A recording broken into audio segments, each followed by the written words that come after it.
I want to look at two competing visions of what happens next with COVID-19. One involves living with COVID. The other, known as zero COVID, does not. Well, the first argues that coronavirus will exist in the community for years to come. The UK government appears sympathetic to that. The Health Secretary, Matt Hancock, has told the Daily Telegraph that even with vaccines and better treatments, COVID will only change from a pandemic that affects all of our lives into another illness that we have to live with, like we do flu. And here's a colleague of his from the Conservative Party. There will come a point where there will be a death rate from COVID, but it's at a normal level, and then we have to cope with that. Obviously, we still try and prevent it, but we accept it. I think we have to. The argument here is that eradicating virus is extremely difficult. It's only been achieved with one virus before, smallpox in 1980. That took decades, and it's a very different disease to COVID. For example, it's clear when someone's infected, and as you can see, and you know straight away if a vaccine had worked. COVID-19 is less clear-cut.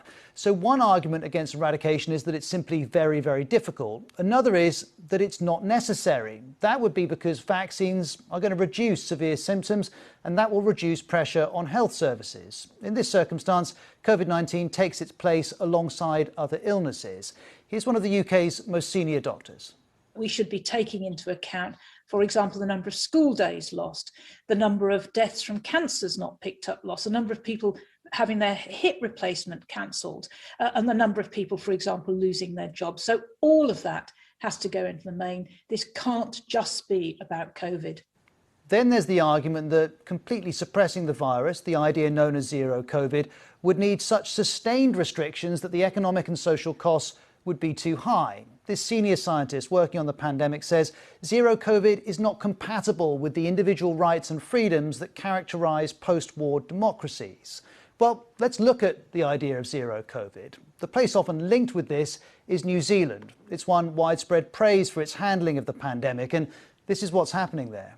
There are no new cases in the community to report at this point, and we had no cases in managed isolation identified in the last 24 hours. That's following a 3-day lockdown in its biggest city, Auckland, after 3 cases were found. But outside of that, people are living their lives largely normally. Big events like this are happening. Schools, shops and restaurants are all open. People can travel around the country as they please. New Zealand is managing zero COVID, and remember, it has much greater individual freedoms than the UK does, for example, at the moment. It's living with lockdown measures. Now, some scientists say New Zealand's experience can be mirrored elsewhere if there's no international travel. Here's Professor Devi Sridhar telling the New Statesman, would you rather have your daily life back, or would you rather be able to go abroad and do whatever you like, but live under restrictions for the foreseeable future? She goes on, I know for the vast majority of people, their jobs and their livelihoods, and for children in school, the better option is to eliminate the virus. There's a further argument for zero COVID. High levels of vaccinations reduce deaths and serious symptoms. We're still not clear, though, to what degree they'll reduce transmission of the virus. And we know, because we've discussed it a lot, that the virus is mutating. Combine easing of restrictions because of the vaccine rollout and the virus still being transmitted to some degree, and that could lead to further serious mutations. Here's one view on that. The more opportunities it has to infect people, the more chance it has to mutate. And I'd rather not give it that opportunity by having cases really low and making sure that we're set up to have a pretty good winter. So zero COVID is a prospect that for some is tantalising. And it's only been possible, we should note, in places where governments acted early in the pandemic with a view to suppressing the virus from the start. Places like New Zealand, Taiwan and Australia. We should also note, so far no country which has seen large outbreaks of the virus has actually managed to suppress it to the point of elimination. Well, let's hear from Deepti Gurdasani, an epidemiologist from Queen Mary University who supports reaching for zero COVID. So the reason a lot of countries, as you said, who didn't manage to do this early on haven't done it later is not because the dynamics of the virus are any different. It's because there isn't political will to do it.